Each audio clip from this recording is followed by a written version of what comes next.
E hoje o galo que me perturbava, ele não deixava o outro galo namorar. 12 galinhas, cada uma tinha suas mulheres, cada uma tinha 6 mulheres. Então resolvi passar ele na faca.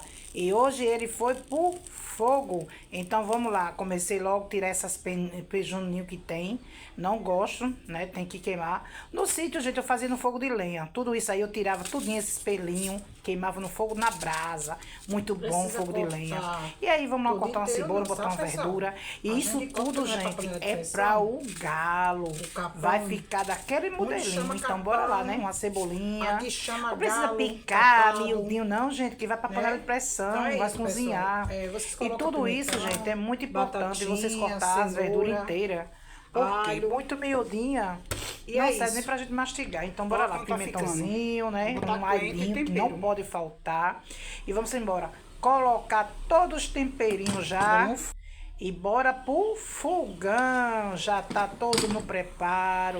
Vai pra panela de pressão. Ele não é velho não, sabe? Mas ele tinha uns esporãozinhos já, então ele passa uns 20 minutos na panela de pressão e fica daquele modelo. Então tá aí ó, o galinho